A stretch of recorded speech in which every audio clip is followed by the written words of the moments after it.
Record.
모닝, 좋은 아침입니다. 오늘도 주님의 은혜가, 주님의 사랑이 가득 넘치는 귀한 하루 되시기를 소망합니다. 오늘 말씀 같이 나누겠습니다. 사무엘하 16장 1절부터 14절 말씀입니다. 사무엘하 16장 1절부터 14절 말씀입니다. 다윗이 마르턱을 조금 지나니 무비보셋의 종 시바가 안장 지은 두 나귀의 떡 200개와 건포도 100송이와 여름 과일 100개와 포도주 한 가죽 부대를 싣고 다윗을 맞는지라. 왕이 시바에게 이르되 내가 무슨 뜻으로 이것을 가져왔느냐 하니 시바가 이르되 나귀는 왕의 가족들이 타게 하시고 떡과 과일은 청년들이 먹게 하고 포도주는 들에서 피곤한 자들에게 마시게 하려 함이니이다. 왕이 이르되 내 주인의 아들이 어디에 있느냐 하니 시바가 왕께 아뢰되 예루살렘에 있는데 그가 말하기를 이스라엘 족속이 오늘 내 아버지의 나라를 내게 돌리리라 하나이다 하는지라. 왕이 시바에게 이르되 무비보셋에게 있는 것이 다 내 것이니라 하니라. 시바가 이르되 내가 절하나이다. 내 주 왕이여 내가 왕 앞에서 은혜를 입게 하옵소서 하니라. 다윗 왕이 바울임의 이름에 거기서 사울의 친족 한 사람이 나오니 게라의 아들이요 이름은 시므이라. 그가 나오면서 계속하여 저주하고 또 다윗과 다윗 왕의 모든 신하들을 향하여 돌을 던지니 그때의 모든 백성과 용사들은 다윗 다 왕의 좌우에 있었더라. 시므이가 저주하는 가운데 이와 같이 말하니라. 피를 흘린 자여 사악한 자여 가거라 가거라. 사울의 족속의 모든 피를 여호와께서 내게로 돌리셨도다. 그를 이어서 내가 왕이 되었으나 여호와께서 나라를 내 아들 압살롬의 손에 넘기셨도다. 보라 너는 피를 흘린 자이므로 화를 자초하였느니라 하는지라.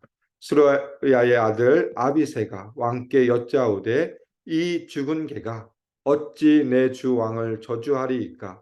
청하건대 내가 건너가서 그의 머리를 베게 하소서 하니 왕이 이르되 스루아의 아들들아 내가 너희와 무슨 상관이 있느냐 그가 저주하는 것은 여호와께서 그에게 다윗을 저주하라 하심이니 내가 어찌 그러하였느냐 할 자가 누구겠느냐 하고 또 다윗이 아비새와 모든 신하들에게 이르되 내 몸에서 난 아들도 내 생명을 해하려 하거든 하물며 이 베냐민 사람이랴 여호와께서 그에게 명령하신 것이니 그가 저주하게 버려두라.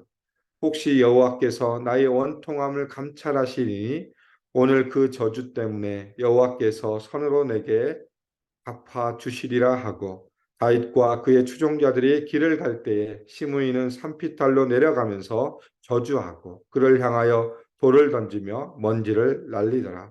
왕과 그와 함께 있는 백성들이 다 피곤하여 한 곳에 이르러 거기서 쉬니라. 아멘. 우리가 살아가는 이 세상에 남의 고통을 이용하는 사람들이 존재합니다. 오늘 우리 본문을 보면 타인의 고통을 이용해 자신의 이익을 취하는 사람들이 나타나고 있습니다. 다윗이 압살롬의 반역에 의해서 쫓겨나고 피난길을 가고 있는 그 상황 가운데서 그 다윗의 고통을 이용해서 자신의 이익을 취하려는 사람이 오늘 두 사람이 나타납니다. 1절부터 4절에 보면 시바라는 사람이 등장하고 5절부터 14절에 보면 시므이라는 사람이 등장합니다. 첫 번째 시바를 살펴보면 1절에 보면 다윗이 마르턱을 조금 지나니라고 되어 있습니다. 마르턱은 어디냐면 감람산 꼭대기를 말하고 있습니다.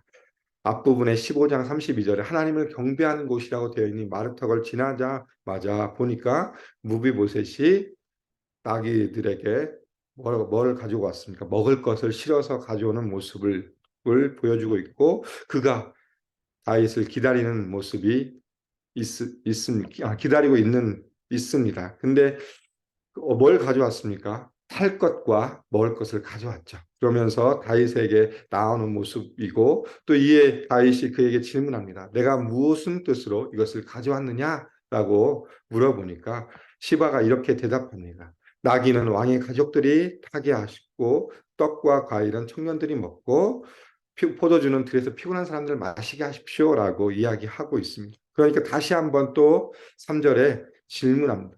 왕이 이르되 내 주인의 아들이 어디 있느냐? 내 주인의 아들 누굽니까? 유나단이죠. 유나단의 아들 무비보셋을 이야기하고 있습니다.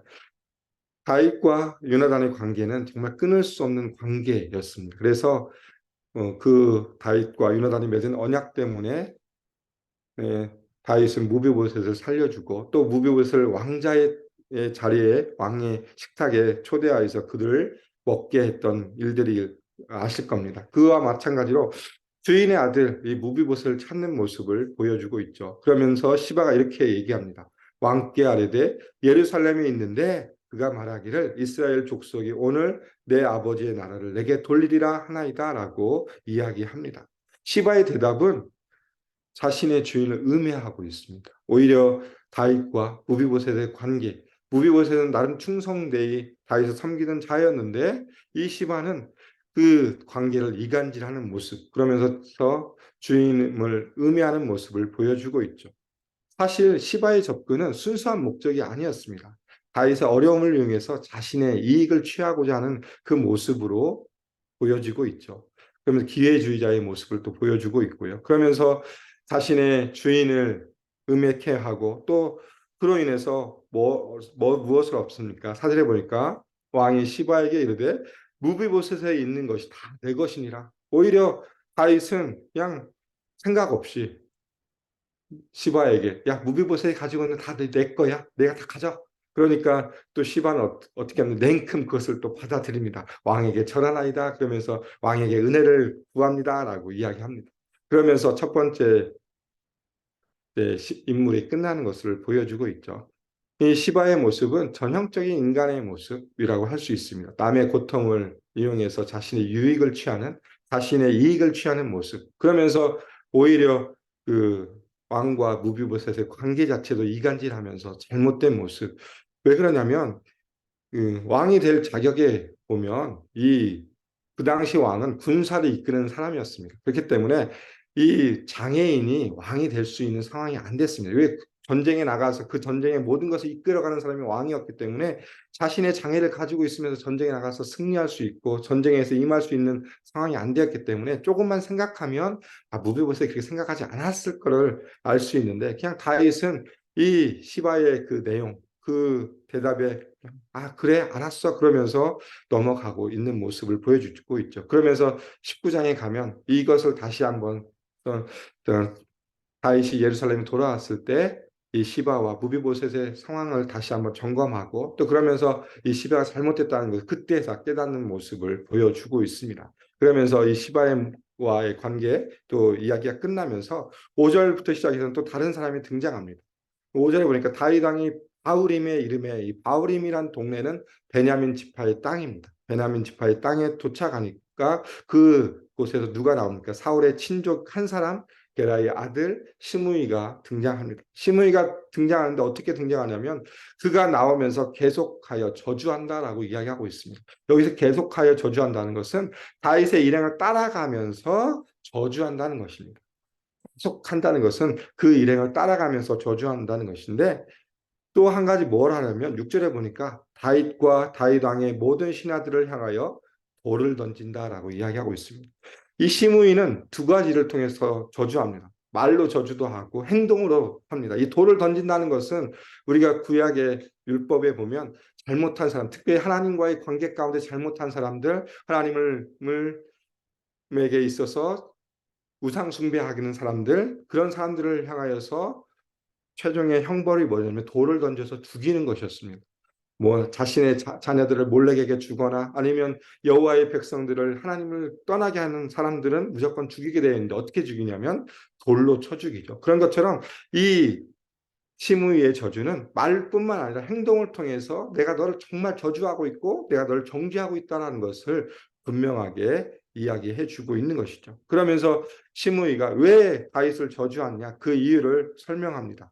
7절과 8절에 보니까 시므이가 저주하는 가운데 이와 같이 말하니라 피 흘린 자여 사악한 자여 가거라 가거라 라고 이야기합니다. 여기서 피 흘린 자는 뭐냐? 살인자다. 너는 사람을 죽인 자다라고 이야기하고 있고 사악한 자는 너는 무가치한 자다라고 이야기하고 있습니다. 그 당시 말로 하라면 가장 최고의 욕이었습니다. 그러면서 가거라 가거라는 거 뭐냐면 짐승에게 우리가 달려오면 야가가가 빨리 떠나 그런 것처럼 사람 취급하는 것이 아니라 아예 짐승 취급하는 것처럼 최고의 욕을 통해서 저주하는 모습을 보여주고 있고 그 이유가 8절에 사울의 족속의 모든 피를 여호와께서 내게 돌리셨도다. 그를 이어서 내가 왕이 되었으나 여호와께서 나라를 내 아들 압살롬의 손에서 넘기셨도다. 보라 너는 피를 흘린 자이므로 화를 자초하였느니라라고 그 이유를 설명합니다. 근데 여기 보면 피를 흘린 자, 특히 사울의 족속의 모든 피를 누구한테 덮어 씌우냐면 다윗에게 덮어 씌웁니다. 이게 사울의 족속 왕과 또 요나단이 죽은 것은 전쟁에서 죽었는데 그 당시에 다윗은 이스라엘에 있지도 않았습니다. 다른 곳에 있었죠. 망명 가운데 있었기 때문에 그런데도 이 시므이가 나와서 다윗에게 이 모든 것을 다 뒤집어 씌우면서 욕을 하고 또 저주하는 모습을 보여주고 있습니다. 그러면서 압살롬은 손에 넘기셨다라는 것을 통해서 너에게 이런 일들이 일어난 것은 이 사울의 피를 흘린 것이 내가 이 피를 흘렸기 때문에 하나님이 너희를 저주한 거야 라면서 계속 저주하는 모습을 보여주고 있습니다. 그러니까 이제 두 가지 반응이 나타나죠. 9절부터 12절에 두 사람이 반응이 나타납니다. 첫 번째 반응은 아비새, 스루아의 아들 아비새가 이렇게 합니다.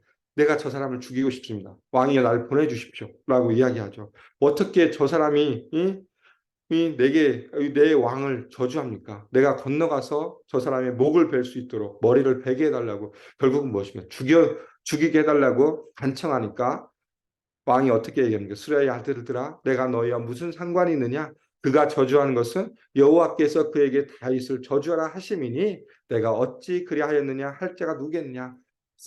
아비새야, 참아라. 이 시므이가 저주하는 것도 하나님이 그를 통해서 내게 저주하는 것이기 때문에 너는 갈 필요 없다라고 이야기합니다. 그러면서 다윗의 반응이 계속 이어지죠. 11절, 12절에 보니까 또 다윗의 아비새야 모든 신하들에게 이르되 내 몸에서 난 아들도 내 생명을 해하려고 하거든 하물며 이 베냐민 사람이냐 여호와께서 그에게 명령하신 것이니 그가 저주하게 내버려 두라라고 이야기합니다. 또 혹시 여호와께서 나의 원통함을 감찰하시느니 오늘 그 저주 때문에 여호와께서 선으로 내게 갚아 주시리라 하고 이야기합니다.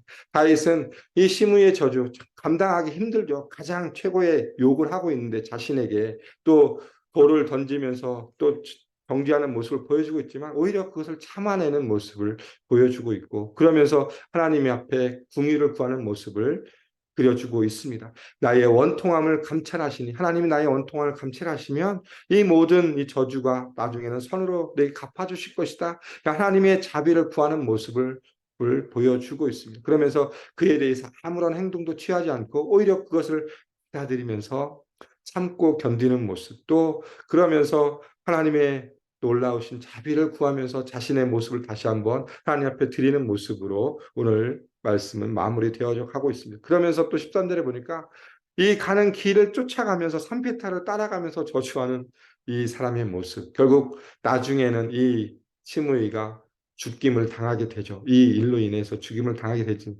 것으로 마무리되어져 갑니다.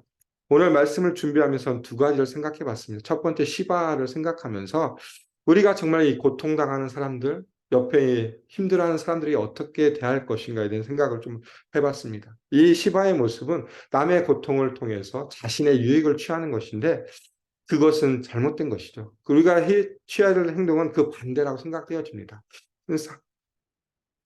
사도 바울이 로마서 15장에서 뭐라고 하냐면 우는 자와 함께 울라라고 이야기하고 있습니다. 우리가 그리스도의 십자가의 보혈능력을 통해서 구원받은 자로서 내 옆에 있는 지체들이 고통 가운데 있고 시련 가운데 있을 때 우리가 해야 될 것은 뭐냐? 오히려 자신의 유익을 취하는 것이 아니라 그것을 이용하는 것이 아니라 그 반대로 그 사람에게 다가가서 그 고통과 함께 울어주고 그를 위로하는 것이 우리가 해야 될 일이라는 것을 오늘 말씀을 통해서 저는 생각해 봤습니다. 역으로 생각해 봤습니다. 정말 우리 또 공동체 안에 또 정말 어려움으로 인해서 또 질병으로 인해서 여러 가지 상황 가운데서 어려움 가운데 있는 지체들을 향하여서 그 아픔, 그 어려움을 우리가 내버려 두지 않고 오히려 그에게 다가가서 함께 웃고 함께 우는 모습이 우리 공동체의 모습, 우리의 삶의 모습이라고 생각되어집니다. 우리가 주어져 있는 삶의 모습 가운데 우리가 힘들어하는 지체들에게 찾아가서 그들을 위로하고 그들에게 따뜻하게 안아주는 그 모습을 우리가 취해야 할 자세라고 생각되어지고, 두 번째는 시므야의 관계 가운데서 다윗이 취한 행동을 한번 살펴봤으면 좋겠습니다. 그는 오히려 자신을 저주하고 자신을 정죄하는 그 모습 가운데 그에게 대항하고 그에게 반응하는 것이 아니라 오히려 하나님 앞에 모든 걸 맡기며 하나님 앞에 나아가는 모습, 참고 견디는 모습을 보여주었습니다. 또 그러면서 하나님의 자비를 구하는 모습, 하나님이 선하게 이끌어 주실 것을 기대하는 모습으로 다윗의 모습이 그려지고 있습니다. 이 모습을 보면서 저는 한편으로 또 예수님의 모습을 생각해 봤습니다. 아무 흠도 없고 아무 죄도 없는 예수님께서 우리를 위해서 그 많은 고난과 고통을 당하시고 최종으로 십자가에 못 박혀 죽으심으로 말미암아 우리를 구원해 주신 그 은혜, 정말 예수님의 그 은혜와 십자가 사랑을 다시 한번 생각해 봤으면 좋겠습니다. 어제 우리 김지수 목사님께서 광야의 삶에 대한 얘기를 했습니다. 우리가 이 땅을 살아가면서 광야 같은 삶을 살아가죠. 또 한편으로는 나그네 인생을 살아갑니다. 우리가 이 땅의 삶의 전부이면 우리에게 주어져 있는 권력, 부 모든 것이 중요하죠. 그러기 위해서는 오히려 이런 상황이 됐으면 피 터지게 싸워야 될 겁니다. 그러나 우리의 삶이 우리가 이 땅의 삶에 속한 것이 아니라 우리는 나그네의 삶을 살아가고 광야의 삶을 살아가기 때문에 오히려 이 모든 것들 가운데서 오히려 더 바라볼 수 있는 것이 무엇이냐? 하나님이심을 다시 한번 기억하셨으면 좋겠습니다.